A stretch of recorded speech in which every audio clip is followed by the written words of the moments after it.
Buenas, ¿nos escucháis? ¿Todo Hola a bien? todos, ¿nos oís? Si no veis el chat tenéis que refrescarlo, ¿vale? Lo hemos habilitado y solamente tenéis que decir, si nos escucháis bien, comenzamos. Vale, pues Estupendo. parece que todo funciona bien, así que vamos a empezar. Bienvenidos todos a este segundo meetup de la temporada de Angular Málaga. Como ya sabéis, pues estamos todos en cuarentena, que no podemos salir de casa, así que nada, tenemos que hacer el evento por streaming en lugar de en físico, como nos habría gustado. Pero bueno, tenemos un equipo, la verdad, que es fantástico. Aprovecho para presentar a Juan Torres, que es el que nos ha montado todo el tinglado de streaming y demás, que la verdad que sin él no podríamos haber hecho. Así que muchas gracias, Juan. Te queremos. Y nada, cuando queráis, pues empezamos. ¿Listo, Carlos? Sí, en el chat os he dejado todas las preguntas que queráis ir haciendo, dejáis preguntas en mayúsculas, ¿vale? Y yo las voy recopilando y se las hacemos a la ponente cuando tengamos un huequecito, ¿vale? Pues lo primero que tenemos que ver es presentarnos. Yo soy Carlos Caballero, soy profesor de instituto, profesor de universidad. Me conocéis muchos porque estoy en Twitter escribiendo y aporto a la comunidad desde hace mucho tiempo. Incluso antes de que existiera GitHub, ya estaba yo ahí metido en por lo menos comunicar con gente. Y Estefanía, que se Me presento presente. yo. Bueno, yo soy Estefanía García. Suelo estar también bastante por Twitter últimamente. Soy la pesada que habla todo el rato de RxJS. Además, soy programadora full stack y junto con Carlos y el resto de personas geniales, pues llevamos un poquito todo el tema de Angular Málaga. Y por mí, listo, seguimos con la presentación. Vale, pues lo primero que hacemos es una presentación de lo que es Angular Málaga, de lo que es Angular en general, que normalmente lo hacemos en nuestros meetups presenciales y damos de paso posteriormente a nuestro ponente. Lo presentamos y ya comienza lo que sería la charla. Por desgracia, al estar aquí confinados, pues no tenemos nuestro ratito de café, nuestro ratito de charla, que bueno, dentro de lo que cabe, lo vamos a seguir haciendo, aunque sea a distancia y con un chat. Pues bien, Angular. Yo creo que todos los que estáis aquí lo conocéis. Un framework basado en TypeScript, código abierto y que en principio sirve para frontend. Todas las charlas que nosotros estamos intentando promover en la comunidad, pues se basan o en Angular o en su tecnología. Va un poquito de retraso las diapos. Angular en sí, 800.000 miembros, más de 130 países. Es un framework que yo imparto en la universidad y que creo fielmente en todo lo que lleva detrás frente a otros frameworks. Eso no quiere decir que las otras soluciones no sean válidas, al contrario. Siempre me escucharéis decir que si no tenemos Angular, si hay que usar React o Vue, depende del problema, puede sernos rentable usarlo. Lo que sucede es que la comunidad que nosotros tenemos, pues es la basada en Angular, porque en parte podéis ver que hay una gran cantidad de grupos. Está implantado en muchos países. Hay eventos por todos lados. Y en concreto, nosotros, Angular Málaga, que estamos en el sur de España, y colaboramos con muchas otras organizaciones, como son el DF de Málaga, el DF de Londres, los GDG de Marbella. Nos mezclamos con todo aquel que quiera hacer algo de comunidad, pues Angular Málaga está ahí. Normalmente lo hacíamos presencialmente y a partir de ahora, pues mientras dure esto, vamos a estar online.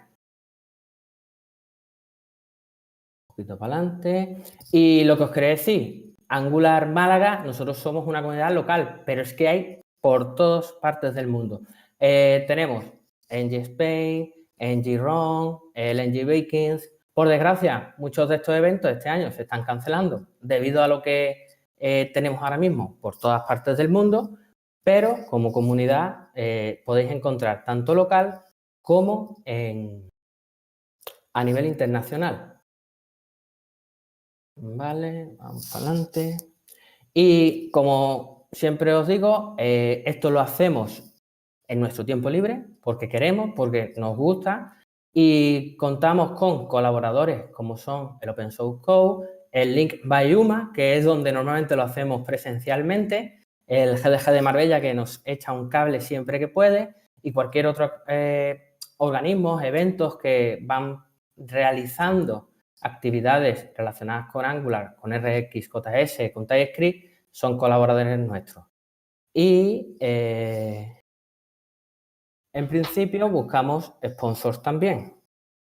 Y creo que me he metido en la parte de Estefanía. Perdonadme. A ver, Estefanía, ¿estás por ahí? Es que se ha caído. También os lo iba a ¿Me decir. veis todos? Que parece que ha habido, por un momento, ha dejado de funcionar mi cámara. Espero que me veáis todos otra vez. A ver. Disculpad. Estos son los problemas del directo.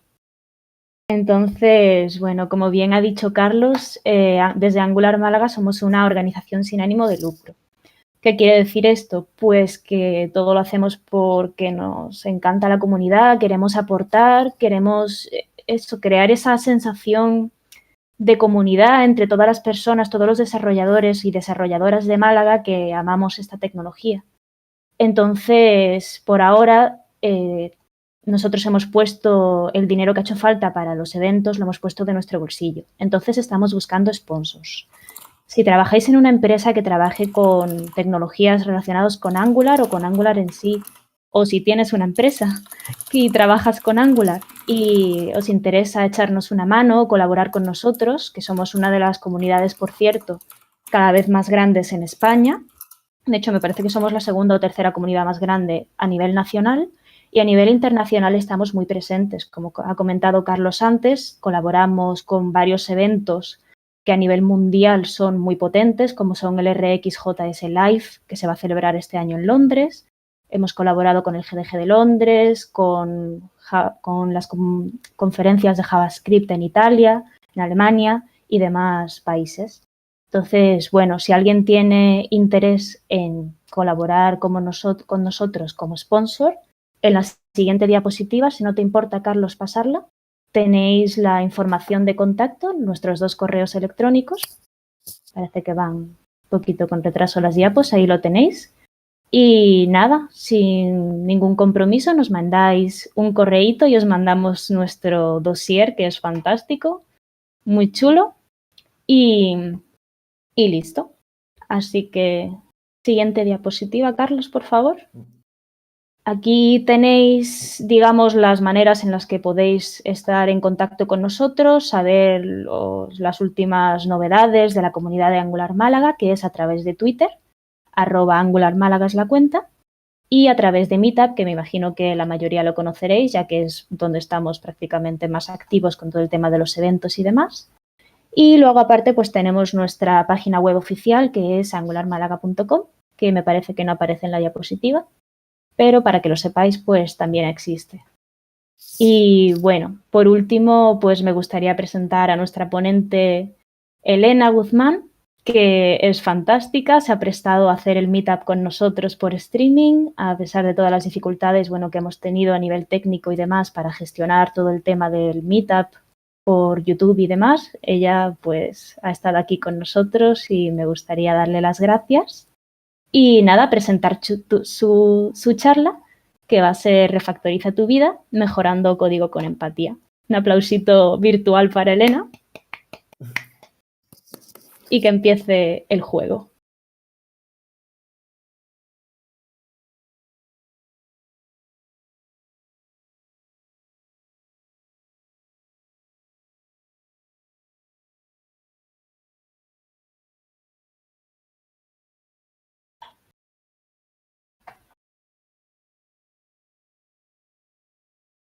No, no se le oye. Vale. Un segundito.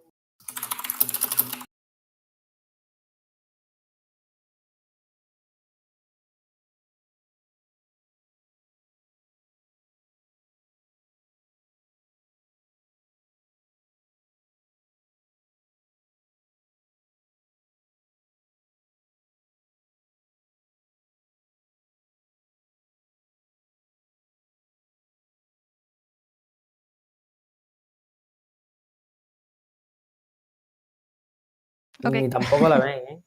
Nada de nada. ¿Pero vosotros me escucháis? Sí, Lena, nosotros sí. Juan, ¿está por ahí? Vale. Vale. Vamos a poner por aquí un segundo.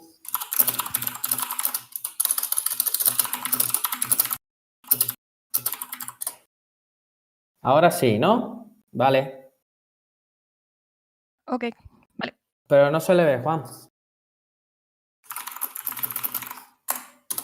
Bueno, Elena, creo que ahora sí. Si te escuchan. Ok.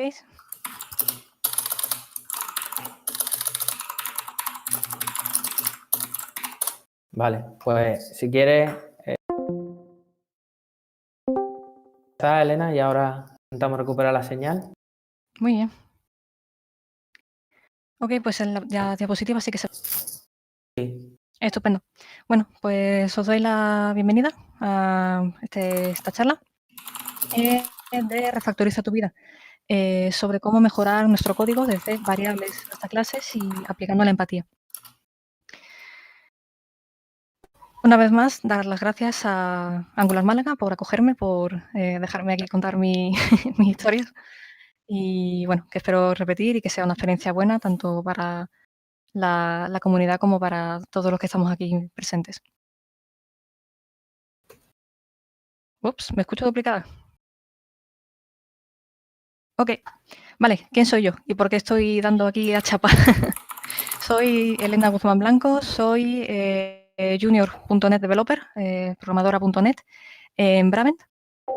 Entre todas las cosas que me interesan y que me gustan hacer, pues también escribo, hago un poco de world building, hago videojuegos cuando el tiempo me lo permite. Y bueno, aparte de parte de la comunidad de Angular Málaga, también pertenezco a las organizaciones de Yes We Tech y Azure Brains, siempre en la comunidad, allí donde se pueda y colaborando y aportando de la mejor forma posible. Se ha perdido el audio. ¿Se me escucha? ¿Me escucháis? Ah, mira, gracias. Gracias, Marco.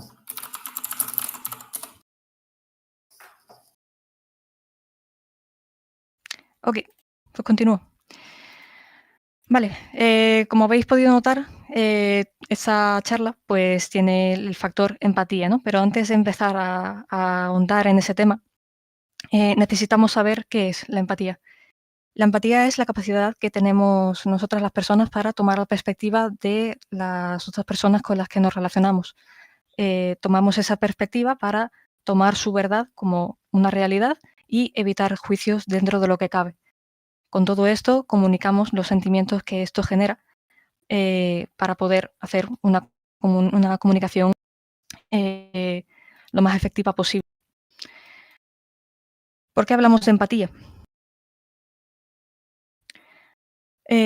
Porque al final, detrás del software, desde el principio programando y al final del software, como los clientes, lo que hay son personas. Personas que tienen pues unas circunstancias, unas necesidades y a muchas circunstancias que debemos contemplar y sobre todo pues gestionar, tratarlas sobre todo como personas.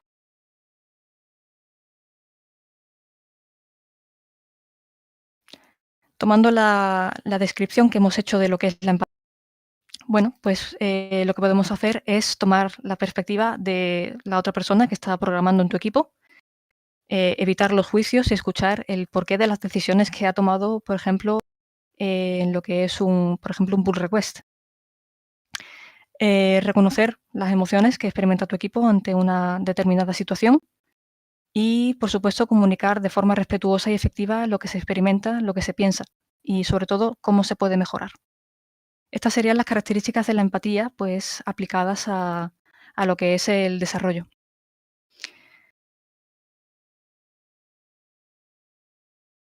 Ok, ¿el equipo se me escucha bien?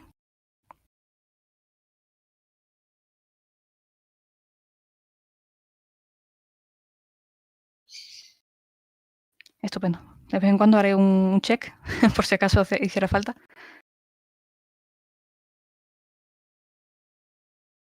Muy bien.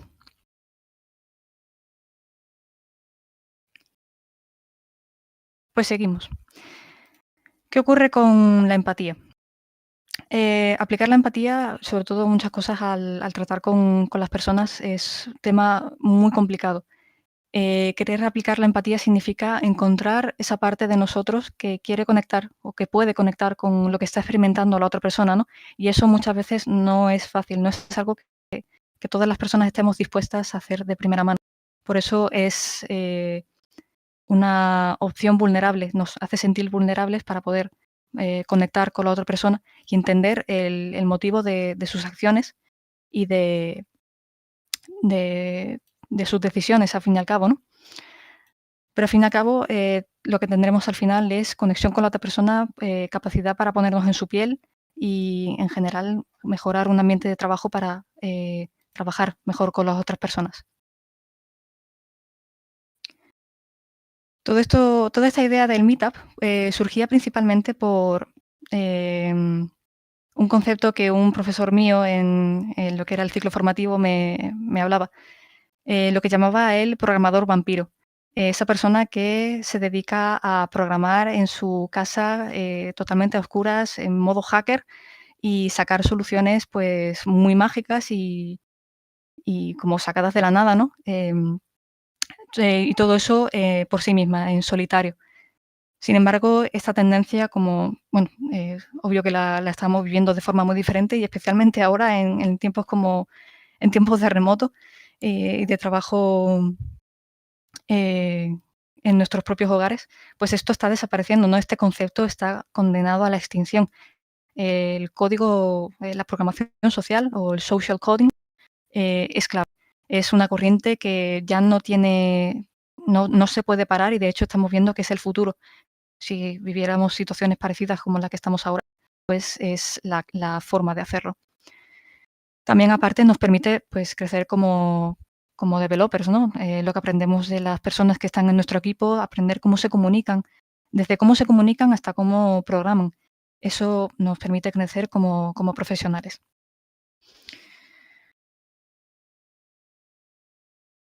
Ok, pues ya entramos un poquito en lo que es la refactorización. Hemos aprendido que es muy buena idea ponerse en la piel de la otra persona, tanto a nivel personal como a nivel profesional, porque nos va a permitir comunicarnos mejor, generar mejor código para un equipo en el que seguramente estemos trabajando.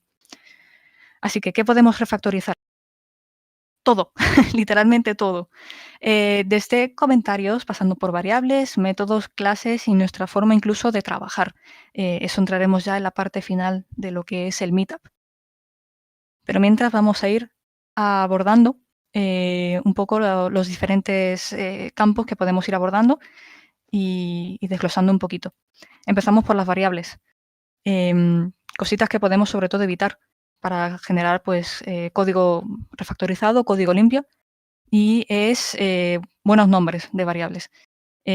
Por favor, ponerle nombres descriptivos a las variables, ayudándonos a entender qué significan las variables que representan, darles un significado, porque al final eso es lo que nos ayuda a programar.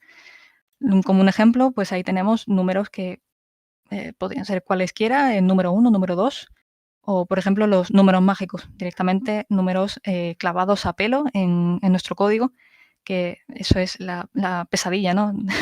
Si vemos eso en nuestro código te puedes echar a temblar, vete tú a saber de dónde sale ese número. Incluso, bueno, tendremos suerte si vemos algún comentario que nos explique qué es ese número. ¿Qué otras variables, qué otros elementos sobre variables podemos mejorar? Esto es un poquito más abstracto y espero que se pueda entender.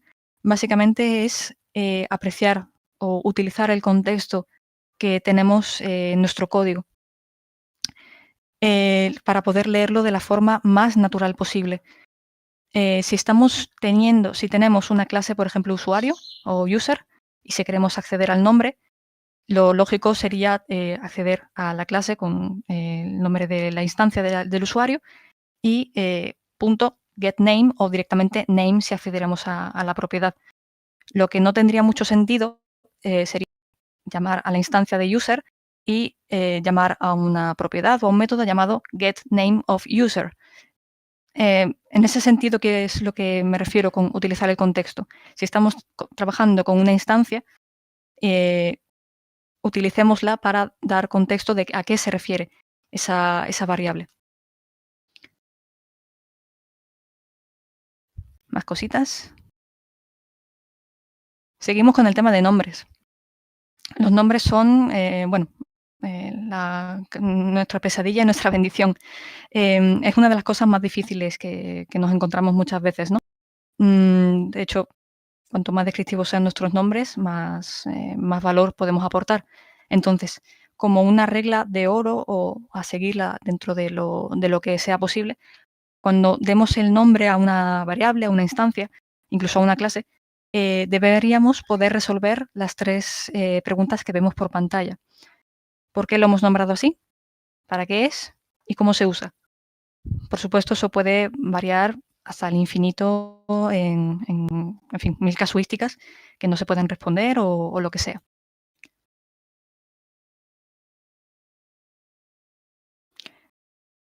Algunas reglas que podemos seguir para dar claridad a los nombres que utilizamos en nuestro código. Debemos utilizar, en la medida de lo posible, nombres descriptivos y nunca ambiguos. Evitar la jerga o slang. Esto es, el comentario sobre Python, concretamente procede de, cuando yo empecé a estudiar programación, empecé con Python, aunque luego me pasara a .NET, leí, creo que era la documentación incluso, que se consideraba buena práctica utilizar o hacer chistes en el código sobre películas de los Monty Python, lo cual me parecía algo tan rebuscado y tan, no sé, no terminé de entender el por qué era y no sé si se llega a hacer realmente. Pero, en caso de que alguien lo siga haciendo, evitemos eso, porque nunca sabemos. A lo mejor hay gente que no ha visto películas de los Monty Python, ¿no? A lo mejor no capta las referencias en sí. Luego, refactoriza siempre que necesites. Muchas veces nosotros mismos somos los primeros que, tras leer nuestro código dentro de un mes, es probable que no recordemos por qué lo escribimos o qué intención teníamos o qué idea teníamos en ese momento. Eso debemos evitarlo. Pensad en vuestro yo del futuro y darle cuanta más información posible. Y, por supuesto, usar el contexto en su medida, que el código sea lo más claro, lo más natural posible y contextualizado sobre todo.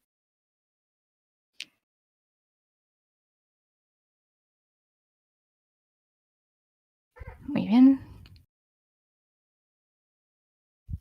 Si no tenemos claro o no sabemos de dónde partir para alcanzar una guía sobre los nombres en nuestro código, muchas veces los lenguajes que utilizamos o los frameworks que utilizamos nos dan una serie de reglas a utilizar, cosas que consideran buenas prácticas, ¿no? Por ejemplo, TypeScript sí que tiene varias propuestas como convenciones para la nomenclatura del código que se escribe en él. Incluso JavaScript, incluso C# tienen su documentación de Microsoft, tiene su propia convención para los nombres.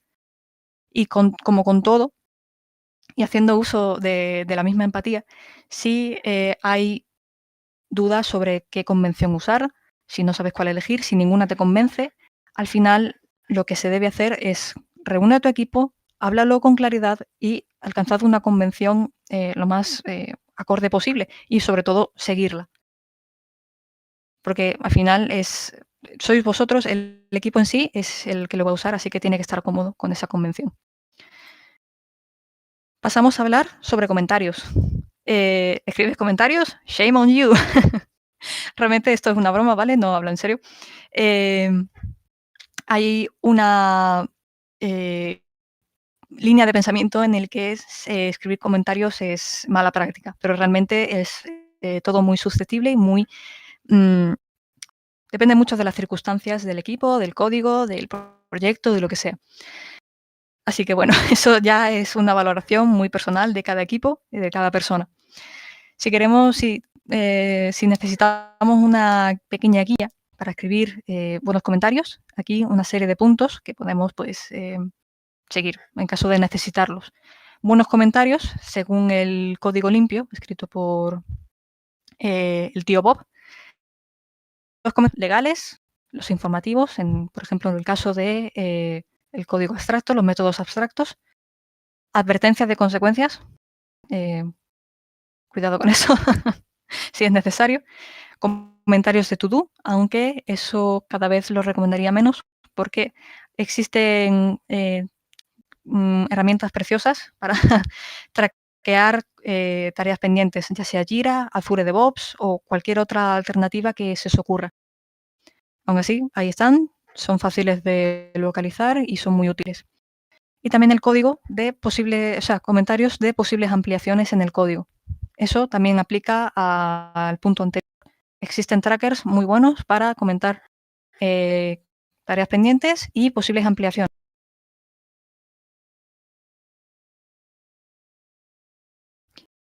Hemos hablado de los buenos comentarios, pasemos a hablar de los malos comentarios. Esto da para rato, así que bueno, vamos a mostrar algunos y comentarlos. Malos comentarios serían explicaciones obvias o redundancia en código que ya es autoexplicativo, el código al que todos aspiramos, que no necesita ningún tipo de explicación y que se lee de forma natural y se entiende fácil. Comentarios que dan demasiada información e incluso, bueno, yo he tenido la suerte de que nunca he visto comentarios que indican cierres, aperturas y cierres de bloque. Espero que en el público tampoco hayáis tenido que, que ver ningún tipo de ese comentario. Porque realmente, bueno, por el caso de Python, cuando no tienes pues, llaves de apertura y cierre, tienes la propia indentación, ya te habla de dónde empiezan los bloques de código. Así que son totalmente innecesarios. Aparte añaden líneas innecesarias, en fin, añaden mucha suciedad. Luego, más ejemplos de malos comentarios. Diarios de modificaciones. No sé, ¿os imagináis estar un día programando y decir, pues en este código, en este método, modifiqué X, le quité una variable que no se usaba? Y hablarlo pues directamente como se ve en la imagen, ¿no? Para eso existe algo muy bonito llamado sistema de control de versiones. Git para más referencias, en fin, eso es nuestro mejor diario de modificaciones y bueno, integrado con otras herramientas ya es lo mejor del mundo. También malos comentarios se podrían considerar pues comentarios que sirven para ignorar líneas y además añadiendo explicaciones del por qué. Eso al final es un mal olor del código, lo que se llama código zombie. El código que no se usa es código que debería estar eliminado. Entonces, si no lo usas, elimínalo. Y elimina también las explicaciones de por qué lo borraste. Si lo necesitas, documentar el por qué, quizás documentación funcional, documentación técnica que necesite pues, para ampliar el por qué una decisión, si ha sido un cambio muy, muy grande o muy rompedor. Más comentarios que se consideran malos. Información sobre código no local.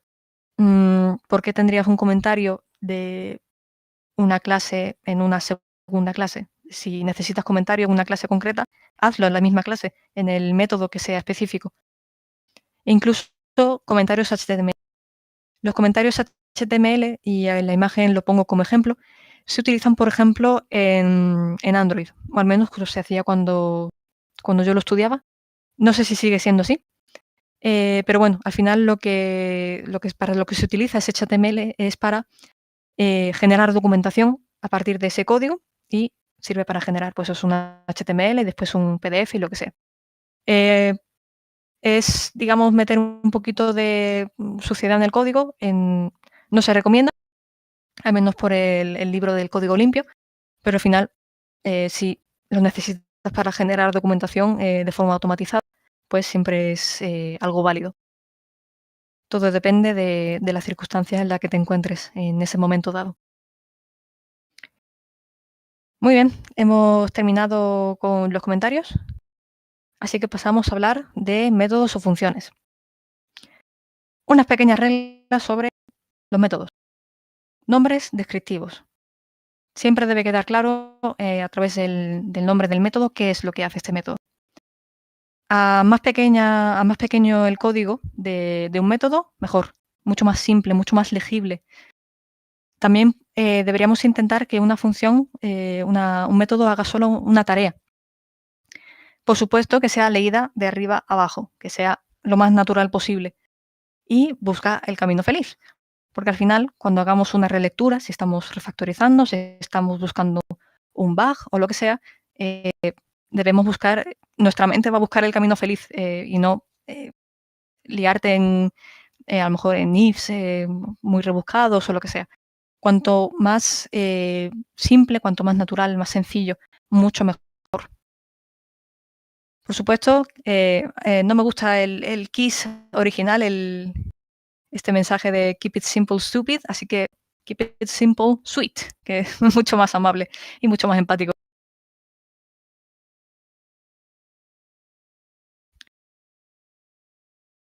Sobre los métodos, bueno, algo muy importante,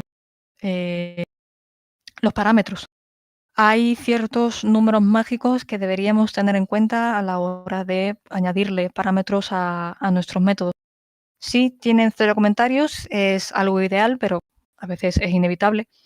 Si tienes... he puesto comentarios. Oh, Dios mío, son parámetros. Perdón. 0 parámetros es el número ideal. Si tienes 3 parámetros, es a lo mejor algo que debes revisar, algo no debes cambiar. Si tienes más de 3 parámetros, entonces es mala señal. Quizás entonces deberías plantearte si necesitas directamente una clase, una instancia que puedes pasar y que tiene toda la información pues recogida y lista para operar con ella. En el ejemplo, en lo que es la imagen, pues tenemos un pequeño método que es el registro de un usuario. Podríamos tener toda la información de ese usuario en diferentes parámetros. El nombre, apellidos, nombre de usuario, contraseña, fecha de nacimiento. Si prefiere recibir notificaciones de la misma web, lo que sea. Es demasiada información, ensucia el código y por coherencia, sobre todo por contexto, esa información debe estar encapsulada en una clase, por claridad y por comodidad a la hora de manejar esa información. Así que, ya que hemos empezado a hablar de clases, empecemos también a hablar de buenas prácticas a la hora de generar clases, de escribirlas. Por supuesto, también a más pequeñas, mucha mejor cohesión y mucho mejor mantenimiento. Incluso puedes definir una estructura de los diferentes elementos para encontrar fácilmente todo lo que necesites dado un momento. Por ejemplo, aquí una propuesta, por supuesto, también se puede cambiar para tu equipo. Puedes directamente empezar a colocar las variables en el principio de la clase, seguido por las constantes públicas y estáticas, variables estáticas privadas, privadas de instancias, funciones públicas y luego funciones privadas y por siguiente otro tipo de lógica que necesites. Por supuesto, esto está bañado con un buen diseño de la jerarquía. Después hablaremos un poquito más de lo que es la jerarquía de clases y demás. Pero que nos quede claro, siempre deberíamos tener todas las clases organizadas por una misma estructura para ir navegando fácilmente de una clase a otra y encontrar pues todo en el mismo sitio, sabiendo exactamente a dónde debe ir nuestra mirada y nuestra lectura. Más sobre el formato de clases. Se recomienda, esto es por supuesto, depende de los casos, lo que son las clases deberían tener entre 200 y 800 líneas, para que no sean ni muy cortas ni muy extensas. Después, deberían tener formato periódico, y para periódico el que hay en la imagen. Debe tener un título simple, explicativo y que nos indique claramente de qué trata esa clase y qué es lo que contiene. Si es necesario, en forma de comentarios incluso, debemos dar información al inicio que contextualice al developer que está frente a esa clase sobre qué es lo que va a encontrar en ese código y qué información se va a contener ahí.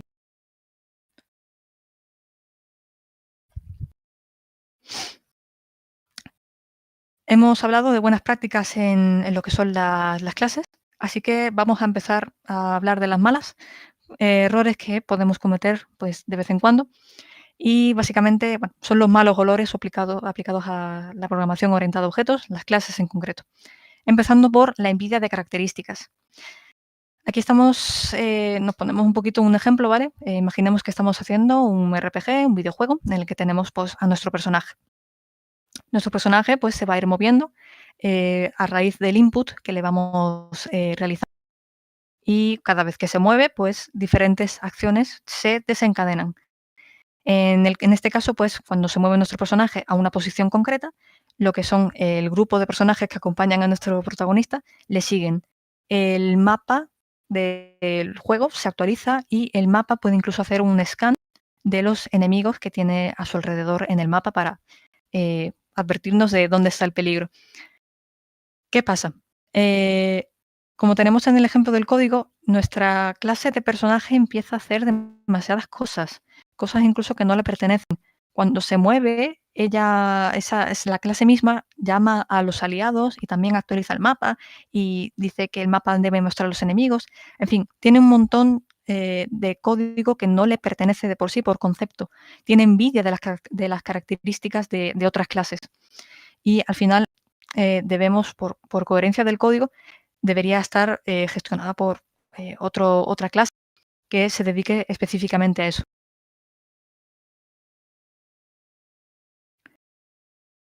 Más cositas. Hasta ahora, bueno, no sé si hay alguna pregunta hasta ahora.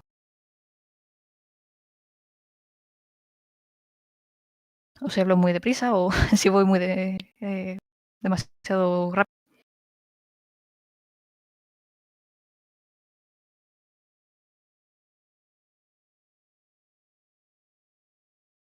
Ok. Espera, Elena, hay una. Oh, ¿Me sí. escuchas? Sí, es Sí, que claro. me he Cuéntame. desmuteado. Preguntaba Marco que Sí. cuándo comentar y cuándo no. Vale. Yo creo que depende un poco del tipo de comentarios. También si haces un poquito de zoom out sobre el código, si ves demasiados comentarios, quizás debas plantearte no comentar tanto o aclarar mejor tu idea y hacerlo algo más concreto. ¿Cuándo comentar? Al final es un poquito hacer el ejercicio de empatía, ¿no? Hacer un poquito de abstracción, mirarte desde fuera el problema que estás intentando solucionar e intentar ver si eso es otra persona que no tiene el contexto que estás teniendo tú en ese momento, que no se lleva peleando con el código tantas horas como tú y otras muchas cosas. Si quitando todo ese contexto que tienes tú, no eres capaz de entender el código, refactoriza y si lo necesitas, comenta. Esas son las cosas que yo intento hacer. Si no van a entender el código que yo estoy escribiendo, intentando ponerme en la piel, escribiría un comentario. No sé si responde a la pregunta. Pues ahora nos comentarás por el chat. Muy bien, si os parece. Elena. Sigue si quieres. Ok. Más problemitas en lo que son las clases. Y aquí entramos directamente a hablar de jerarquía, de diseño de clases. ¿Qué pasa cuando una clase rechaza su legado, rechaza su herencia? En el código tenemos aquí en la imagen que, bueno, seguimos con el ejemplo del videojuego. Nuestra clase Roleplay Character directamente es la clase base para las diferentes clases de personaje, como pueden ser el mago, el guerrero, lo que sea. Nuestra clase mago hereda de la clase Roleplay Character, pero sin embargo decide cuando tiene la misma herencia, decide sobreescribir el método rechazando el código que ha heredado en sí, ¿no? Cuando realmente lo que necesitaríamos es heredar todo el código lo máximo posible, reutilizar el código, intentar que todo el código que vaya a ser heredado tenga sentido que esté. Si no tiene sentido que una clase base deje cierto código en una clase hija, en fin, a lo mejor tienes que repensar la herencia, refactorizar código. Esto es ejercicio mucho más complejo, ¿vale? Mirar exactamente cuál debe ser el código heredado y el que no. Eso poquito a poco y bueno, la experiencia que yo he tenido es el tiempo el que te dice un poco, también pelearte con ello incluso, ¿no? Cometer errores de tener que rechazar la herencia porque no te hace falta. Esos son la clase de situaciones que te hacen darte cuenta que necesitas refactorizar tus clases. Luego, problemas de intimidad. ¿Qué pasa cuando tenemos acceso a un miembro de una clase de la cual no deberíamos? Como por ejemplo, un dato que se calcula de forma interna. Por ejemplo, un dato que se calcula en nuestro mismo ejemplo de lo que es el videojuego. Pongamos que se calculan de forma interna las estadísticas del combate, del éxito, del fallo, del número de veces incluso que ha muerto tu personaje. Estas estadísticas que se calculan de forma interna no deberían ser accesibles de cualquier parte. No puedo entrar yo y desde, por ejemplo, la clase que gestiona el mapa, de pronto, pues cambio el número del porcentaje de éxito de cada combate. Esos son datos que tenemos que proteger con cierta intimidad. No deberíamos no deberíamos ofrecernos a nosotros mismos ni tampoco a nuestro equipo la oportunidad de equivocarnos así. Protege el código. Hazlo tan privado como creas que se necesite. Y bueno, al final los errores humanos son los que cometemos más a menudo, ¿no? Ese tipo de cosas en las que a menudo caemos.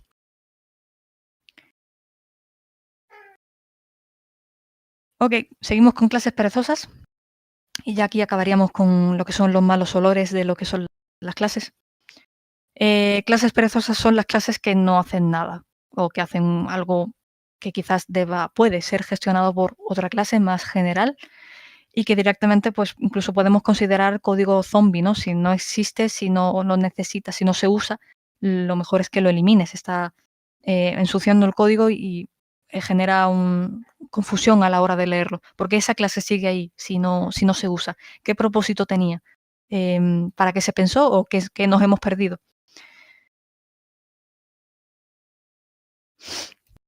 En fin, haciendo un poquito de resumen sobre lo que estamos viendo de código limpio, de generar código con empatía, escribirlo, refactorizarlo cuando hace falta. ¿Qué beneficios obtenemos aplicando la empatía, haciendo nuestro código más limpio para las personas que estamos en el equipo? Básicamente, en rasgos muy generales, evitamos la duplicidad del código. Generamos la oportunidad de tener proyectos con más tiempo de vida. Abrimos puertas a colaboraciones. En cualquier caso, por ejemplo, nuestro proyecto si está en GitHub y necesitamos gente que nos ayude o que simplemente quiere colaborar, pues si no pueden leer tu código directamente no van a poder contribuir. Probablemente pues ahí se ha perdido una oportunidad de colaborar, de compartir y de crecer mutuamente. También te permite hacer documentación más ágil. Si puedes leer el código fácilmente, si se puede entender fácilmente, es mucho más fácil documentar qué es lo que hace y por qué se han tomado las decisiones que han llevado a ese código. También, en caso de que se necesite, nos permite hacer una recuperación de proyectos más rápida.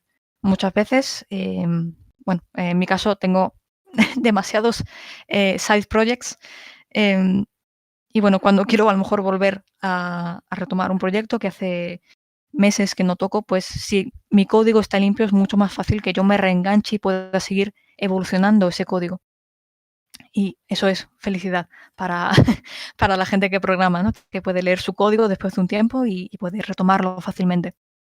Y como último es el primer paso para DevOps, que es bueno, una palabra que está muy de moda últimamente y en la que vamos a entrar muy ligeramente si os apetece y si fuera de interés de la comunidad podríamos entrar en otro meetup que da para muchas charlas.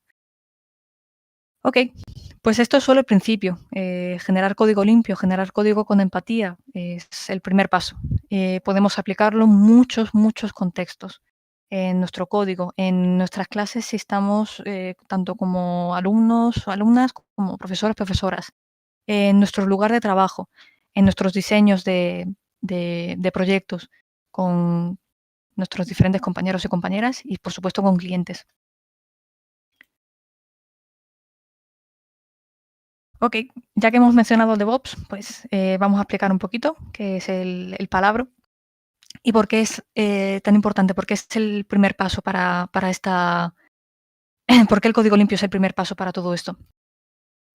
DevOps se define como la unión de personas, procesos y producto para permitir, para hacer posible la entrega continua de valor a los usuarios finales. Suena muy enrevesado, pero lo que quiere decir al final es que personas, lo que son las capacidades lo que es la forma de trabajar y sobre todo el producto, se unen, se ponen de acuerdo, deciden hablar de forma totalmente clara y transparente para entregar valor al cliente, para programar de la forma más limpia, más clara posible y más cómoda también para todas las partes implicadas. Y eso es muy importante. Eso da mucha salud en general, tanto a los proyectos como a las personas implicadas. ¿Qué requisitos hay para practicar DevOps? Pues empezando por el código limpio, que nos hace mucho más fácil lo que es el control de versiones. Después seguiríamos por planificación agile, integración continua, despliegues continuos, monitorización y logging de nuestras aplicaciones, cloud, infraestructura como código, contenedores y microservicios. Esto es un tema muy amplio, pero al fin y al cabo, toda esa felicidad, toda esa cadena que nos permite entregar valor al cliente empieza por este código limpio. ¿Qué beneficios obtenemos? Bueno, pues entregamos al cliente cuando es necesario, automatizamos procesos, nos quita mucho dolor de cabeza a la hora de hacer procesos manuales en otras circunstancias. Se hace una responsabilidad compartida de lo que es el proyecto y del código que se escribe. En el momento en que el código pasa a las ramas eternas en control de versiones, ya es responsabilidad de todo el equipo. También permite facilidad, que no garantía, esto no es mágico, nos da una facilidad para entregar al cliente. Esto también es muy importante, menos estrés para los developers. Ofrece la oportunidad de tener más calidad de vida en ese sentido. Nos permite también hacer control de versiones sin que sea algo doloroso. Creo que la mayor parte de nosotros nos habremos enfrentado a merges dolorosos en el código que no sabemos ni de dónde vienen, ni por qué, ni se entiende. Cuando toca desplegar, también podemos hacer despliegues más tranquilos y reducimos la deuda técnica. La deuda técnica, una de las mayores causas de la deuda técnica es el código sucio.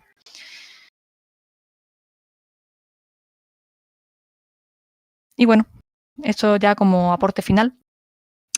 Cuando practicamos DevOps, las habilidades más valoradas, en el tercer puesto pues nos encontramos con las llamadas soft skills o habilidades suaves, que son pues las habilidades sociales, las habilidades más humanas, ¿no? Necesitamos comportarnos como personas, practicar la empatía para tener todos estos beneficios que hemos comentado y bueno, obtenerlos para ser developers pues mucho más felices. Porque al final todo empieza por código limpio. Escribir código limpio y la vida será mucho más bonita. Ok. Y bueno, esto es todo. Espero que os haya gustado. Creo que es el turno de preguntas, dudas, aclaraciones y comentarios finales. Pues hay un par de dudas, Ok, Elena. cuéntame. ¿Vale? Pues la primera de Marco. ¿Qué herramienta para integración continua recomiendas que usar? Vale. Vale, esto es opinión totalmente personal, por supuesto. Yo trabajo a diario con Azure DevOps. Azure DevOps es, no confundir con Azure, por cierto, que son los servicios cloud, comparten esa parte del nombre, pero no es lo mismo. Azure DevOps es una suite completa para practicar DevOps que tiene pues desde tableros Kanban para planificar tu trabajo pendiente y el que está terminado. Permite contener nuestros repositorios, hacer integración continua, despliegues continuos. Nos permite hacer también infraestructura como código, testing. En fin, es una herramienta pues muy completa que tiene sobre todo a una empresa muy grande que tiene como Microsoft, que eso pues te da idea de toda la infraestructura que tiene detrás de mantenimiento, de desarrollo. Por experiencia propia, el equipo de Azure DevOps está constantemente contigo. Si necesitas algo, te dan soporte, te resuelven las dudas en tiempos muy breves. Y bueno, es una herramienta muy completa y bueno, es la que recomiendo al fin y al cabo. Vale, pues tenemos otra pregunta de Daniel Ortega, que es si tienes algún consejo en cuanto al tamaño del nombre de la función o del método, es decir, el número de caracteres. El número de caracteres. Creo que había un límite. Intenta que sea escueto, ponle, no sé, 100 caracteres, quizá. Que sea Como lo más máximo. conciso posible. Sí, como máximo. Como una norma. Intenta mantenerte en un margen 20 por un lado, 20 por el otro, pero sí, incluso te sobra a lo mejor la mayor parte de las veces, ¿no? Mientras sea lo más escueto, lo más claro posible. Vale, y te ha hecho también Dani Sí. Ortega, te ha hecho una segunda pregunta que es, en cuanto a DevOps, ¿podríamos decir que elimina a intermediarios?